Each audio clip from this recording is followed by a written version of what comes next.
The Yankees cap off a wild one here in the Bronx that saw a little bit of everything in a 7-5 win. Early on, it was Herman who got the start, and he was not able to get back on track. He gave a pair of solo shots early to Tony Kemp and Matt Chapman before getting into real trouble in the fifth.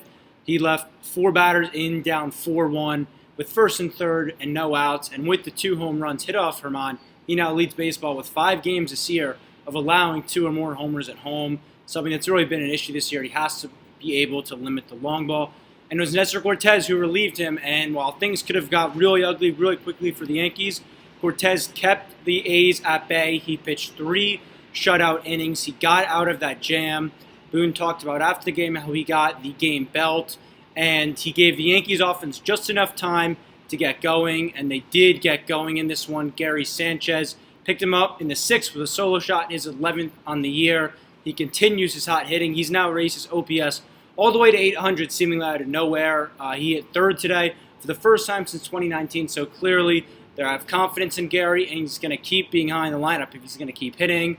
In the 7th inning, though, it was when the Yankees offense really started turning it around. They got a pair of 2 huge 2-out hits from Judge and Stanton that tied the game at 4.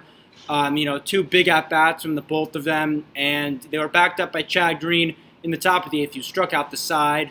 Boone said after the game he thought this was the best Green looked stuff-wise all throughout the year. And then it was Gio Urshela in the bottom half who gave the Yankees a 5-4 lead with the solo shot to dead center. He had a big game. He started it actually grounding into a double play where part of the bat got into his eye. It ricocheted into it, some scary stuff, but he clearly was able to see on that solo shot. He also had an RBI single that played to the Yankees' first run. And the Yankees weren't done in that 8th inning. They got a 2-run single from DJ LeMahieu that proved to be some much-needed insurance. And in the top of the 9th, it was Chapman who came on to close it out. He walked Mark Canha with 1 out. There were back-to-back calls that were certainly questionable, and Aaron Boone thought so as well. He went on to argue with home plate umpire Sean Barber, and he was ejected from this one. He then got his money's worth, and as he left the field, he received a pretty loud ovation from the crowd. Fans this year, a big criticism of Boone has been his lack of emotion, the lack of urgency he has shown, but he showed it in this one, and the Yankees would win this game as Aroldis Chapman got into a little bit of trouble, but he struck out Matt Chapman, who was the go-ahead run at the plate on an 103-mile-per-hour fastball.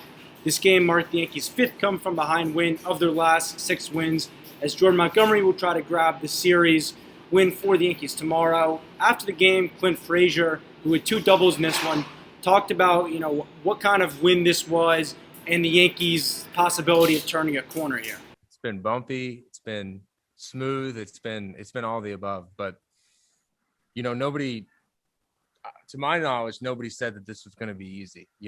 And obviously, we've been characterized as a great team. We've been characterized as a bad team at times, and in the end, we know what kind of team we are. It's just a matter of doing what we know we can and consistently doing it, because this game is so hard. And I think in the last few days, things are changing for the pitchers out there. I think some pitchers don't feel as comfortable as they have in the past. And, we're taking advantage of that and getting hot at the right time, because, we're a really good team and we've got to perform that way. The Yankees hope that Clint Frazier is right, as the offense really has shown more encouraging signs as of late. They got their first win at home since June 2nd. It's been a weird stretch, but they do hope they can grab the series tomorrow. I'm Ryan Gregware, reporting live from Yankee Stadium for WFUV Sports.